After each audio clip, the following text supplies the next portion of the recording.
بسم اللہ الرحمن الرحیم۔ السلام علیکم۔ وفا، شجاعت اور ایمان کی بلندیوں پر نظر ڈالی جائے تو وہاں ایک شخص نمایاں نظر آتا ہے جو قوت و جلال اور فضل و کمال میں اپنی مثال آپ ہے۔ استقلال، ثابت قدمی، اخلاص اور صبر کا نام حضرت عباس ہے۔ حضرت فاطمہ سلام اللہ علیہا کے بعد 10 سال تک حضرت علی شیر خدا نے کسی سے شادی نہ کی۔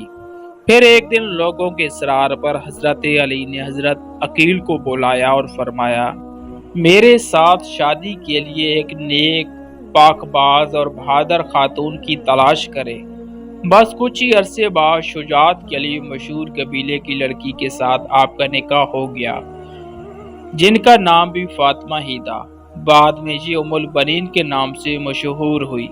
امیر المومنین امام علی کو اللہ پاک نے ام البنین سے 4 بیٹے عطا کیے، جو کہ سارے ہی کربلا میں شہید ہوئے۔ ان بیٹوں میں سب سے بڑے حضرت عباس تھے۔ وفا، شجاعت اور صبر حضرت عباس کو ورثے میں ملا تھا، کیونکہ ایک طرف والد جو کہ شیر خدا ہیں اور دوسری طرف ماں بنو کلابیہ سے ہیں، جو عرب میں عرصہ دراز سے شجاعت کے لیے مشہور تھا۔ حضرت عباس 4 شعبان 26 ہجری کو مدینہ منورے میں پیدا ہوئے۔ امیر المومنین حضرت علی کبھی کبھی جناب عباس کو اپنی گود میں بٹھاتے تھے اور ان کی آستینوں کو پیچھے الٹ کر بوسہ دیتے تھے اور آنسو بہاتے تھے۔ ایک دن ان کی ماں ام البنین اس ماجرے کو دیکھ رہی تھی۔ حضرت علی نے فرمایا، یہ ہاتھ اپنے بھائی حسین کی مدد اور نصرت میں کاٹے جائیں گے، میں اس دن کے لیے آنسو بہا رہا ہوں۔ جناب عباس نے حسنین کریمین کے ساتھ تربیت پائی۔ جب آپ جوان ہوئے تو لوگ آپ کی دانش مندی، کمالات، بہادری کی مثالیں دیتے نہ تھکتے۔ جب حضرت علی شہید ہوئے تو آپ اس وقت 14 سال کے تھے۔ اس عظیم صدمے کو برداشت کیا اور جنازے کو رات میں دفن کیا۔ بس اس دن سے حضرت عباس کے امتحان شروع ہو گئے، جو سب کے سب انہوں نے ہمت اور صبر سے برداشت کیے۔ آخر کو آپ نے وہ دن بھی دیکھا کہ جب حضرت امام حسن کو زہر دے کر شہید کر دیا گیا۔ آپ کا جنازہ بھی صحیح طرح سے نہ پڑھنے دیا گیا، لیکن یہ سب بھی ایک بہادر باپ کے بہادر بیٹے نے صرف اس لیے برداشت کیا کہ حضرت امام حسین نے انہیں یہ کہہ کر منع کر دیا کہ عباس ابھی جنگ کا وقت نہیں ہے۔ جناب عباس کی شادی عبداللہ بن عباس کی بیٹی لبابہ سے ہوئی، جن سے اللہ پاک نے انہیں 2 بیٹے عبداللہ اور فضل عطا فرمائے۔ آپ ہمیشہ حضرت امام حسین کے شانہ بشانہ رہے، بلکہ حضرت عباس ہمیشہ بنو ہاشم کے 30 نوجوانوں کا حلقہ بنا کر حضرت امام حسین کی حفاظت کے لیے ان کے ساتھ رہتے تھے۔ آپ نے ہمیشہ اپنے آپ کو حضرت حسین کا غلام بنا کر پیش کیا، نہ کہ بھائی۔ یہاں تک کہ کربلا کے میدان میں بھی آپ نے غلامی اور وفا کا مظاہرہ کیا۔ ابن زیاد جانتا تھا کہ جب تک عباس کربلا خیموں میں موجود ہے ہم ان تک نہیں پہنچ سکتے، اس لیے اس نے ایک چال چلی کہ شمر ملعون کو 4000 سپاہی دے کر حضرت عباس کے پاس بھیجا۔ شمر نے حضرت عباس کو کہا کہ میں ابن زیاد کی طرف سے عباس تمہارے اور تمہارے بھائیوں کے لیے امان نامہ لکھوا لایا ہوں، اس لیے تم یہاں سے جا سکتے ہو۔ بس یہ سننا تھا کہ حضرت عباس کا چہرہ مبارک سرخ ہو گیا۔ آپ نے امان نامہ پکڑا اور اس کے 2 ٹکڑے کر دیے اور فرمایا کہ ہمت ہے تو مجھ سے مقابلہ کرو۔ تم لوگ چاہتے ہو کہ میں نواسہ رسول سے غداری کروں؟ چنانچہ شمر اور ابن زیاد اپنے مقصد میں کامیاب نہ ہو سکے۔ پھر کربلا کے میدان میں جب باری باری سب شہادتیں پیش کر رہے ہوتے ہیں تو حضرت عباس نواسہ رسول سے عرض کرتے ہیں کہ آقا حسین، اب مجھے بھی اجازت دیں میں ان یزیدیوں کو جہنم واصل کروں۔ لیکن حضرت امام حسین فرماتے ہیں کہ عباس یہاں شجاعت کا امتحان نہیں بلکہ ہمارے صبر کا امتحان ہے۔ حضرت عباس خیموں کے گرد چکر لگا رہے تھے۔ حضرت بی بی سکینہ ہاتھوں میں مشکیزہ لیے جناب عباس کے قریب آئی اور کہنے لگی، چاچا عباس، میرے عسکر نے 3 دن سے پانی نہیں پیا۔ غازی عباس نے بی بی سکینہ کو دیکھا، خالی مشکیزے کو دیکھا۔ فرمانے لگے آئے میری آقازادی میرے حسین سے کہو میں آپ کے لیے پانی لے کر رہوں۔ بعض بی بی سکینہ حضرت عباس کو لے کر امام حسین کے پاس آتی ہے اور فرماتی ہے اے بابا چاچا کو اجازت دے نہر سے پانی لے کر آئے۔ امام حسین نے غازی عباس کے چہرے کو دیکھا، ایک آہ بھری اور فرمایا سکینہ عباس جاؤ میری بہن زینب کے پاس، اگر میری بہن عباس کو اجازت دیتی ہے تو عباس تم چلے جانا۔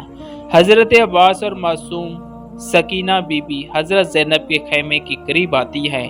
جب بی بی زینب حضرت سکینہ کی معصومیت کو دیکھتی ہے تو یہ کہہ کر حضرت عباس نہر سے پانی لانے کی اجازت دیتی ہے کہ میرے بابا نے وصیت کی تھی زینب شام کی گلیوں میں جب ہاتھوں کو رسیاں باندھے تمہیں لے جایا جائے تو اس وقت صبر کا ہاتھ دامن سے مت چھوڑنا، اور میں کہا کرتی تھی کہ جس کا عباس جیسا شیر بھائی ہو اس کو گرفتار بھی کر سکتا ہے بھلا۔ حضرت عباس پانی کی مشق لیے گھوڑے پر سوار ہوتے ہیں، ایک ہاتھ میں علم اٹھاتے ہیں اور نہر کی طرف بڑھنے لگتے ہیں۔ تاریخی تبری میں حضرت محمد بن جریر تبری لکھتے ہیں کہ جب حضرت عباس دریا فرات کی طرف مشکیزہ اور ننگی تلوار لے کر نکلتے ہیں تو اس وقت عمرو بن الحجاج 500 یزیدی فوجیوں کے ساتھ دریا پر پہرا دے رہا تھا۔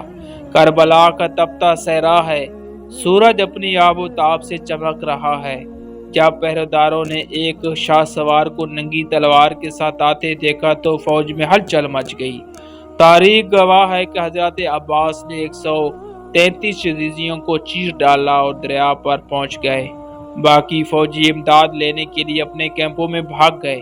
حضرت عباس نے اپنا علم دریا کے کنارے گاڑا اور مشق میں پانی بھرنے لگے۔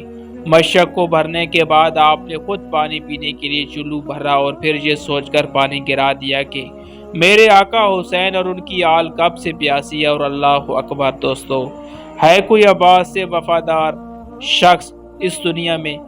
پھر آپ نے سوچا کہ اپنے گھوڑے کو پانی پلا لیتا ہوں، لیکن گھوڑا بھی وفادار ہی تھا، اس نے پانی نہ پیا۔ اتنی دیر میں عمرو اپنی فوج کی دوبارہ صف بندی کرتا ہے اور پیچھے اور سپاہی بھی مدد کے لیے آ جاتے ہیں۔ حضرت عباس بشکیزہ اٹھائے گھوڑے پر سوار ہوتے ہیں، اتنے میں ایک تیر ان کے کندھے پر آ کر لگتا ہے۔ حضرت عباس گھوڑے کو خیمے کی طرف دوڑاتے ہیں، سپاہی ان کو گھیر لیتے ہیں اور تیروں کی بچھاڑ کر دیتے ہیں۔ عمرو آواز لگا کر کہتا ہے کہ یہ پانی خیموں تک نہ پہنچنے پائے، اگر ان کو پانی مل گیا تو ہماری خیر نہیں۔ اتنے میں ایک بدبخت نے چھپ کر تلوار کا وار کیا تو آپ کا ایک بازو قلم ہو گیا۔ آپ پانی کا مشکیزہ دوسرے ہاتھ میں پکڑتے ہیں اور پھر دوسرے بازو پر بھی وار ہوتا ہے اور دوسرا بازو بھی قلم ہو جاتا ہے۔ اس کے بعد جناب عباس پانی کا مشکیزہ منہ میں پکڑ لیتے ہیں، پھر سب یکجا ہو کر تیر برساتے ہیں، پانی کی مشکیزے کو بھی لگتے ہیں اور پانی بہہ جاتا ہے۔ جیسے ہی پانی بہتا ہے تو میرے آقا کی آنکھوں میں بھی آنسو آ جاتے ہیں اور وہ گھوڑے سے نیچے گر جاتے ہیں، تیروں سے نڈال ہو جاتے ہیں۔ یزیدی فوج فتح کے نعرے لگاتے ہوئے واپس ہو جاتے ہیں۔ جب امام حسین حضرت عباس کو گرتا دیکھتے ہیں تو وہ ان کی طرف بڑھتے ہیں اور آ کر حضرت عباس کا سر مبارک اپنی گود میں لے لیتے ہیں۔ حضرت عباس پہلی دفعہ حضرت امام حسین کو اپنا بھائی کہہ کر پکارتے ہیں اور معافی مانگتے ہیں کہ میں معصوم سکینہ کے لیے پانی نہ لا سکا۔ آپ کی روح مبارک دارالفنا سے دارالبقا کی طرف کوچ کر جاتی ہے۔ آپ ساری شہادتیں ہونے کے بعد جب سارے سر گردنوں سے اتار دیے جاتے ہیں اور ان کو نیزوں پر چڑھا دیا جاتا ہے تو صاحب وفا حضرت عباس کا سر نیزے پر نہیں رکتا اور بار بار گر جاتا ہے۔ یزیدی فوج پریشان ہو کر حضرت زین العابدین سے پوچھتے ہیں کہ ایسا کیوں ہوا، جس پر آپ ایک تاریخی جملہ فرماتے ہیں میرے چچا نے ساری زندگی حضرت امام حسین کی برابری نہیں کی تو اب مرنے کے بعد ان کا سر بھی حسین کے سر کے برابر نہیں رک سکتا۔ اللہ اکبر! یہ سن کر شمر کہتا ہے کہ عباس کے سر کو گھوڑے کی زین سے باندھو۔ لاکھوں کروڑوں سلام ہو حضرت عباس کی وفا پر۔ اللہ پاک ہم سب کو بھی اللہ کے دین، اس کے پیارے نبی حضرت محمد صلی اللہ علیہ وسلم اور ان کی آل پاک سے وفا کرنے کی توفیق عطا فرمائے۔ اے اللہ ہم سب کے گناہوں کو معاف فرما دے اور ہمیں سمندر وفا حضرت عباس سے چند قدرے وفا، صبر اور بردباری کی عطا فرمائے، آمین۔